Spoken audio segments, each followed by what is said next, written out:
What's up guys, welcome back to the channel, and on this video we are going to be looking at the Brooks Hyperion 2. Now before we get any further into this review, I do want to tell you that this is going to be somewhat of a love fest. I have really enjoyed this shoe, and when I tell you about it, I think you're going to really like it too. Okay, let's get started with those disclosures. This video is in collaboration with my friends over at Roadrunner Sports. Roadrunner Sports was good enough to send me this pair of the Brooks Hyperion 2 for the purpose of review. However, they haven't told me what to say, they don't have any editorial input, and all the thoughts and opinions are my own. With that said, you can pick up a pair of the Brooks Hyperion 2 at Roadrunner Sports for $140.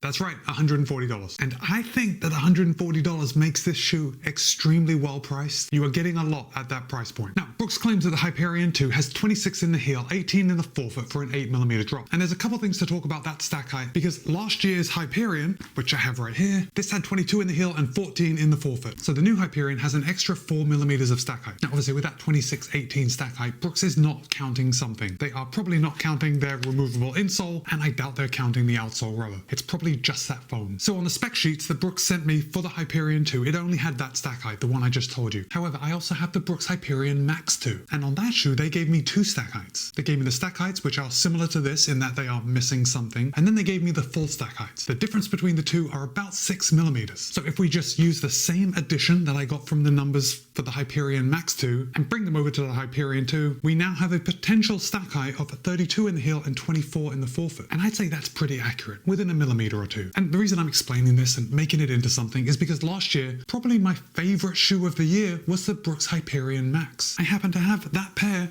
right down here. I absolutely love that shoe. And funnily enough, the Hyperion Max last year had 32 in the heel and 24 in the forefoot. So with the increase in stack height of the Brooks Hyperion, we've made it very similar to last year's Hyperion Max. Now, I will have a separate video reviewing the Hyperion Max 2, but I just wanted to show you the similarities between the Hyperion 2 and the old Hyperion Max. But I'll talk a little bit more about that when we talk about the midsole. First, the weight. Brooks claims that a US men's size 9 would tip the scale at 6.8 ounces or 193 grams. This shoe is pretty light. And however, in my size, a US men's size 13, it's a little heavier. In my size, it now tips the scale at 8.5 ounces or 241 grams. Still, crazy light for my size. And I think what Brooks has done now by making these changes, and I think these changes are definitely for the better, I think what we have now is a very light daily trainer. So what's another lightweight daily trainer? Well, for me, it's the Mach 6. And in my size, the Mach 6 weighs 282 grams. And this is 241 grams in my size. So guys, it's a light shoe. Okay, let's start at the top. Let's work our way down.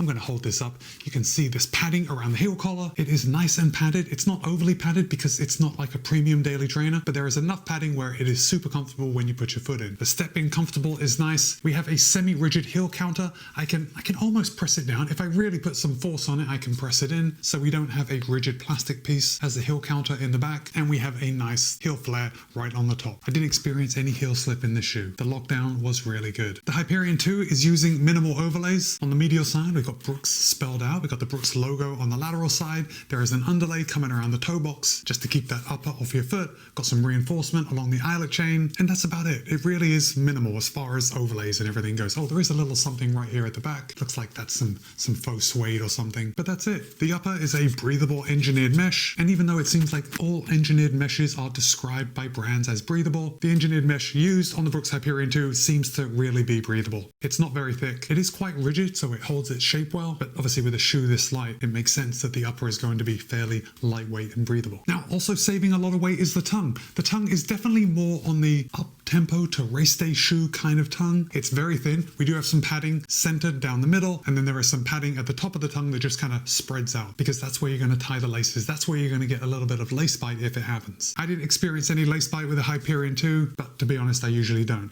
We have one lace loop right in the middle, and the tongue is gusseted on the medial side. It was more than enough to keep that tongue in place on the run. Okay, so now we're coming down to the midsole, and this is where Brooks has made a pretty big change. Or I shouldn't say a change, they've made an update, because the midsole on the Hyperion 2 is now DNA Flash V2. Now, DNA Flash V2 is the same foam that they use in the Hyperion Elite 4. I love that shoe too. So I'm really a fan of how the DNA Flash V2 rides. I just think it's very light, it's very poppy. It's just a good all-around foam. Now, it is DNA Flash, so it's their same nitrogen-infused foam. It is lighter than the original Flash, and it's 10% more responsive. Or so Brooks says. Obviously, I couldn't measure this in a lab, but I can say that it does feel more responsive than regular Flash. If we come down to the outsole, you can see we've got a lot of road track rubber, especially up here on the forefoot. got it in the key places on the back. Now this rubber on my lateral heel side, it seems to be holding up pretty well, and there's a good amount of rubber back here. So if you're a heel striker, that's a very good thing. The rubber on your heel is not going to wear down too quickly. In fact, mine seems to be holding up quite well. There's actually really nothing to speak of. I can see a little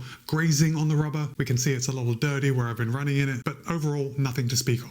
Now, the Hyperion 2, it's the same use case scenario as the first Hyperion. It's made for running faster, right? It's the shoe you're going to take out for those tempo runs, for those intervals, if you don't want to run in a plated shoe. However, where I think Brooks has really succeeded with the Hyperion 2 is by adding that stack height, by putting the more premium foam, the DNA Flash V2, into it and keeping the price at $140. Because now what we have with the Hyperion 2 is a shoe that you can run fast in. It's got a nice comfortable step-in feel. We've got enough padding around the heel collar where it still feels fairly plush, and we've got a good stack of midsole foam that's going to be very protective. So protective, in fact, that I think you could use this shoe as a daily trainer. And that is why I am most excited about the Hyperion 2, because it seems to me when we think about daily trainers or the shoes that get marketed as daily trainers, and for this video, because we're talking about the Brooks Hyperion 2, we'll keep it in the family, the Brooks Ghost, for example. Now, if you are a runner and you're going out and you're buying the Brooks Ghost, what you're getting is a lot more of everything, right? You're getting a lot more padding, you're getting a little more stack height, you're getting a less responsive foam, but you are getting a lot more outsole rubber. So that's what you're sacrificing if you decide to go with the Hyperion 2 over the Brooks Ghost. However,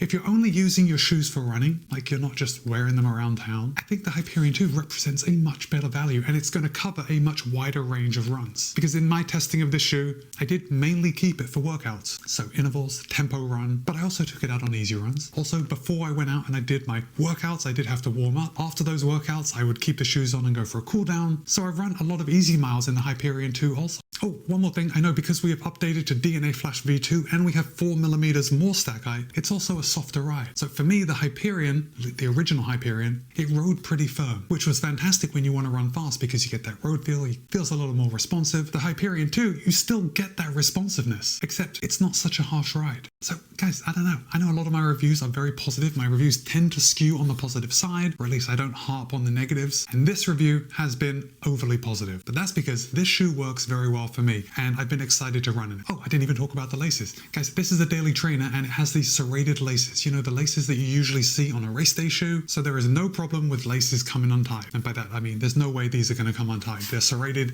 and they lock in once you tie them down. I think Brooks as a brand can often be thought of as a little boring, especially if we think about the Ghost or the Glycerin, but then they drop gems like the Hyperion 2. The Hyperion Max 2 is also excellent, and the Hyperion Elite 4 is fantastic. So if you are looking for an up-tempo daily trainer, one that you can run easy but will really feel good going fast, I think the Hyperion 2 is definitely worth a look. And again, I'll place links in the show notes below in case you want to pick up a pair for yourself from Roadrunner Sports. And with that, it's Matt B. This has been my review of the Brooks Hyperion 2. This is already on my short list for the best shoe of 2024. Be kind, be happy, run well. See you in a couple of days.